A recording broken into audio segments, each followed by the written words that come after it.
videonya, klik subscribe, dan klik tombol loncengnya dulu ya. Halo adik-adik semuanya, assalamualaikum warahmatullahi wabarakatuh. Ketemu lagi bersama kakak di sini di channel Ayo Belajar Supaya Pintar. Nah adik-adik, kali ini kakak akan memberikan informasi ya kepada kalian semuanya mengenai buku tema untuk kelas 5, yaitu tema 1 organ gerak hewan dan manusia. Subtemanya adalah subtema 3, yaitu lingkungan dan manfaatnya, yaitu di pembelajaran ketiga. Nah adik-adik, alangkah lebih baiknya kalian mengerjakan soal terlebih dahulu secara mandiri ya untuk di pembelajaran 3 ini. Setelah kalian selesai mengerjakan soalnya, kalian bisa menonton video kakak kali ini dan juga mencocokkan jawabannya dengan antara jawaban kalian dua jawaban kakak. Nah, langsung saja kakak akan membacakan materi dan juga jawabannya ya. Di sini Lani sangat kagum dengan potensi alam yang ada di wilayah Madura, mulai bahan tambang, hasil hutan, sampai dengan hasil pertanian dan hasil lautnya. Semua itu bisa dimanfaatkan dengan sebaik-baiknya untuk meningkatkan taraf kehidupan masyarakat. Pulau Madura masuk dalam Provinsi Jawa Timur. Meskipun demikian, secara geografis Pulau Madura terpisah dengan kabupaten-kabupaten yang lain di Jawa Timur. Madura merupakan pulau tersendiri yang terpisah dengan Pulau Jawa. Untuk mencapai Pulau Madura harus melewati Selat Madura, namun sekarang ini berkat kemajuan pembangunan nasional telah dibangun jembatan Suramadu yang melintasi Selat Madura dan menghubungkan Surabaya dengan Madura. Dengan demikian, untuk mencapai Pulau Madura bisa melalui perjalanan darat. Kondisi Pulau Madura yang terpisah dengan Pulau Jawa tersebut merupakan contoh kecil kondisi geografis Indonesia pada umumnya. Indonesia merupakan negara maritim dan kepulauan terbesar di dunia. Hampir 2/3 wilayahnya merupakan lautan, antara pulau satu dengan pulau yang lainnya disatukan oleh laut. Meskipun demikian, bukanlah menjadi penghalang bagi setiap suku bangsa Indonesia untuk saling berhubung dengan suku-suku bangsa lainnya. Nah, lanjut ya di halaman 143. Nah, di sini ada Ayo mengamati kondisi geografi Indonesia sebagai negara maritim dan kepulauan menyimpan potensi yang besar dalam berbagai bidang, seperti di bidang ekonomi, sosial, budaya, dan transportasi. Potensi-potensi tersebut dapat menjadi modal yang penting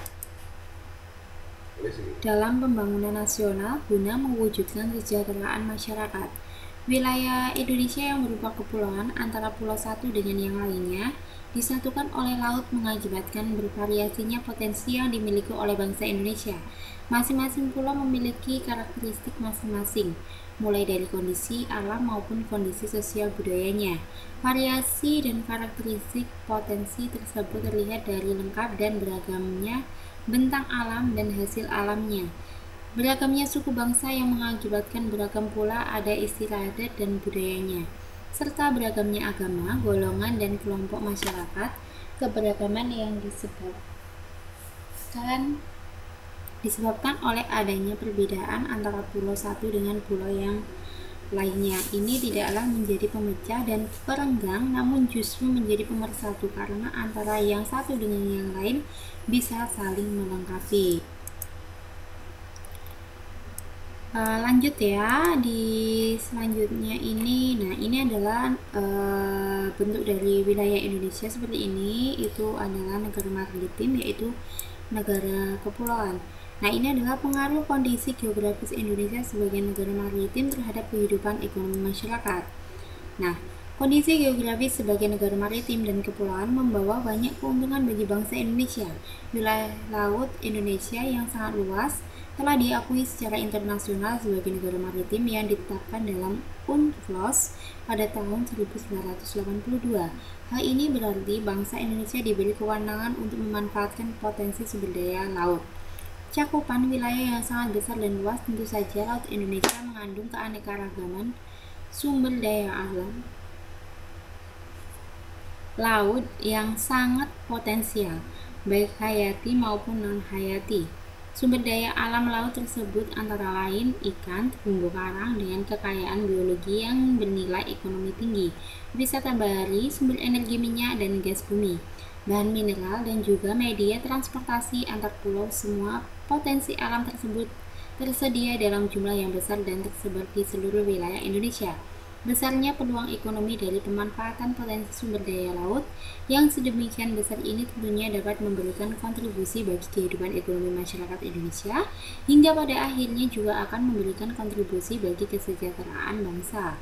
Kelompok masyarakat yang bisa merasakan langsung potensi kekayaan sumber daya kelautan ini adalah masyarakat yang berada di pesisir. Banyak jenis pekerjaan yang bisa diusahakan untuk menunjang kehidupan ekonominya. Nah, di sini ada ayo berlatih ya. Kelompok masyarakat yang bisa merasakan langsung potensi kekayaan sumber daya kelautan ini adalah masyarakat yang berada di pesisir. Banyak jenis pekerjaan yang bisa diusahakan untuk menunjang kehidupan ekonominya.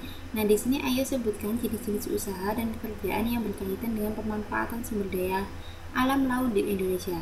Jenis pekerjaan yang berkaitan dengan pemanfaatan sumber daya laut ya, contohnya adalah nelayan, pertambangan minyak lepas pantai, berbagai sektor wisata laut, pelayaran, berbagai sektor usaha di pelabuhan, budidaya terumbu karang. Nah, di sini ada ayo mengamati, yaitu pengaruh kondisi geografi Indonesia sebagai negara maritim terhadap kehidupan sosial masyarakat. Nah, sebagai negara maritim dan kepulauan yang berada di antara benua Australia dan Asia, membawa pengaruh terhadap kehidupan sosial budaya bangsa Indonesia. Hal ini bisa terjadi karena dengan posisi tersebut menyebabkan Indonesia menjadi jalur perdagangan dunia. Mau tidak mau, banyak pedagang dari berbagai negara di seluruh belahan bumi ini akan melewati dan mampir ke Indonesia. Pedagang-pedagang dari berbagai negara tersebut tentunya memiliki latar belakang yang berbeda antara satu dengan yang lainnya.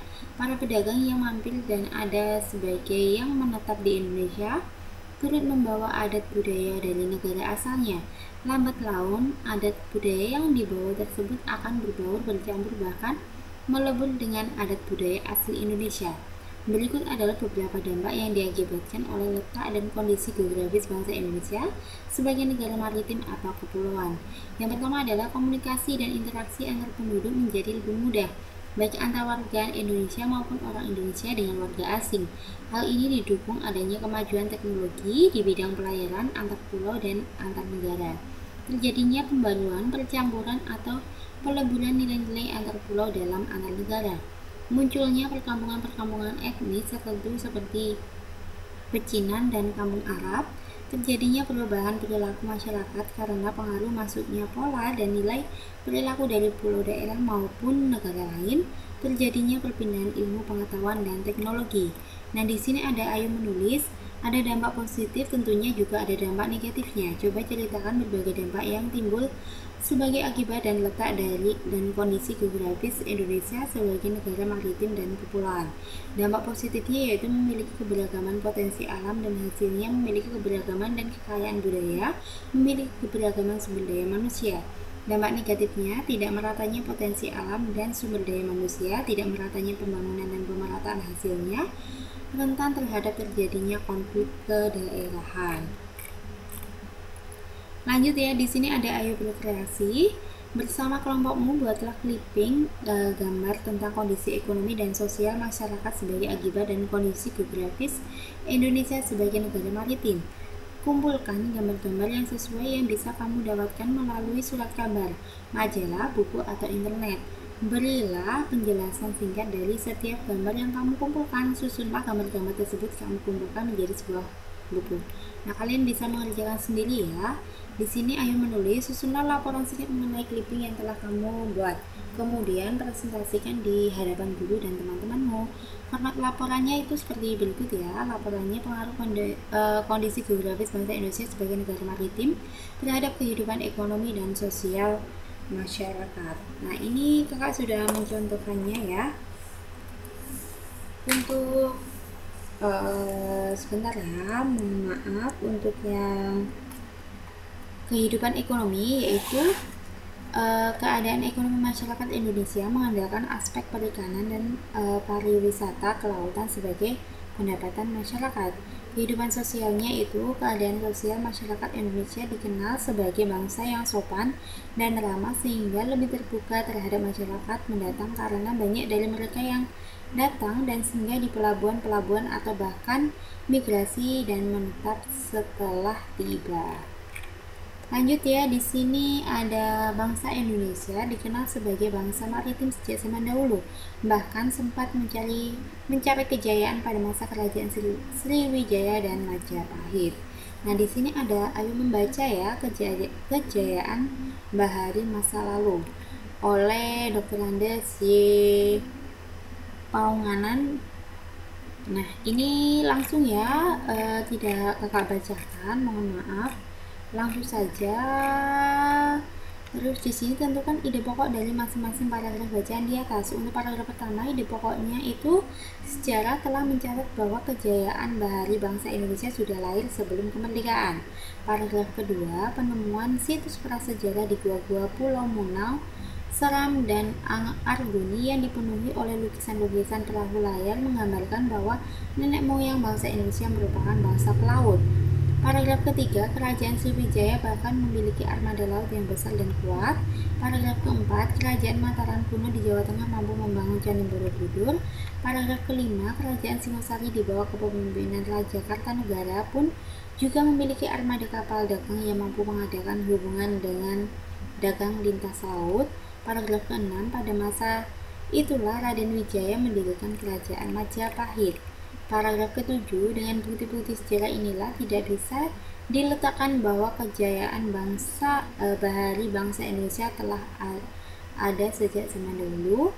Paragraf ke-8, pada masa kolonial Belanda, masyarakat Indonesia dibatasi berhubungan dengan laut. Paragraf ke-9, pada masa kolonial Belanda juga terjadi pengikisan semangat bahari bangsa Indonesia. Untuk paragraf 10 dan 11 tidak ada ya. Coba kita 1, 2, 3, 4, 5, 6, 7, 8, 9, 10. Nah, hanya paragraf 9 saja ya. Tadi paragraf 10 itu tidak ada. Keberagaman yang disebabkan adanya perbedaan antara pulau satu dengan pulau yang lainnya tidaklah menjadi pemecah dan perenggang, namun justru menjadi pemersatu karena antara yang satu dengan yang lain bisa saling melengkapi. Hal ini sesuai dengan semangat persatuan dan kesatuan seperti pencerminan nilai-nilai Pancasila, khususnya sila persatuan Indonesia. Selain itu juga mencerminkan nilai-nilai yang terkandung sila keadilan sosial bagi seluruh rakyat Indonesia. Nah, di sini tahukah kamu meskipun terjadi atas 5 sila, namun Pancasila itu merupakan satu kesatuan yang utuh. Lanjut, di sini kakak langsung ayo berlatih ya untuk menambah pemahamanmu bahwa sila-sila dalam Pancasila merupakan satu kesatuan yang utuh dan setiap sila dijiwai dan menjiwai sila yang lain. Coba sebutkan contoh-contoh perilaku berikut mencerminkan sila-sila apa saja. Satu contoh perilaku bisa mencerminkan satu sila, 2 sila, atau lebih. Nah, di sini ada contohnya ya. Pemilihan ketua kelas mencerminkan sila, keadilan sosial bagi seluruh rakyat Indonesia, persatuan Indonesia, kerajaan yang dipimpin oleh hikmat kebijaksanaan dalam permusyawaratan perwakilan, dan kemanusiaan yang adil dan beradab.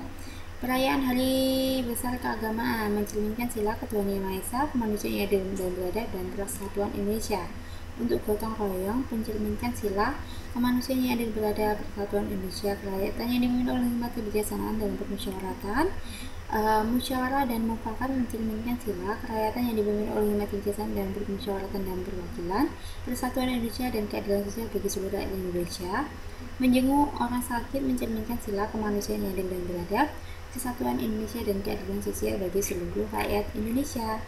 Pancasila menjadi pandangan hidup bangsa Indonesia, maka dari itu perilaku dan sikap masyarakat haruslah mencerminkan nilai-nilai luhur Pancasila.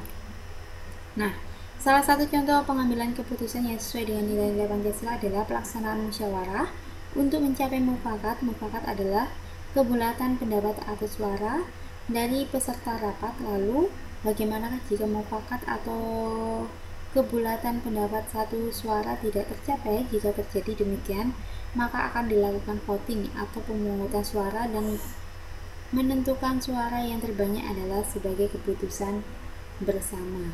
Contoh proses pemungutan suara adalah pemilu, baik pemilihan presiden, anggota DPR dan DPD maupun pemilihan kepala daerah ataupun pilkada.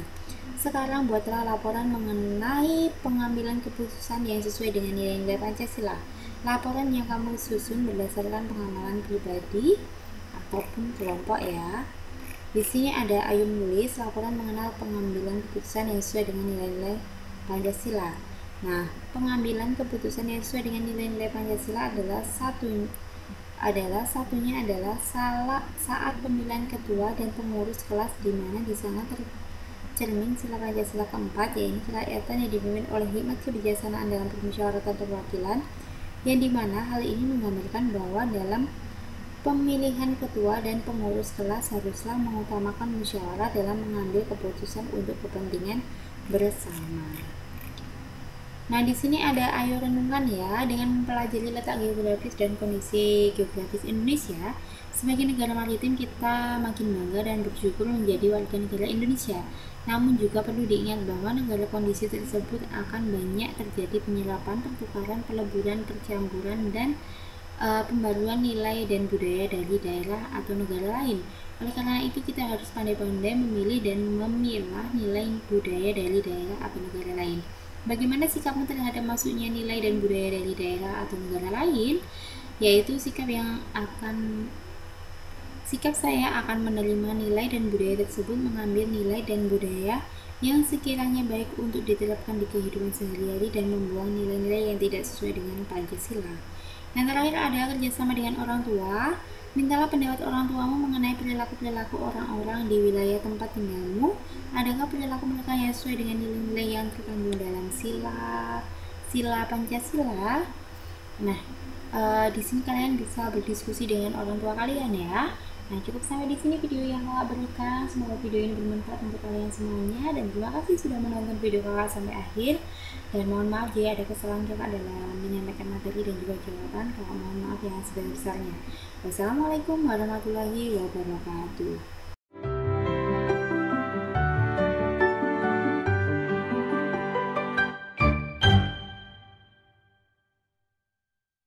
Sebelum nonton videonya, klik subscribe dan klik tombol loncengnya dulu ya.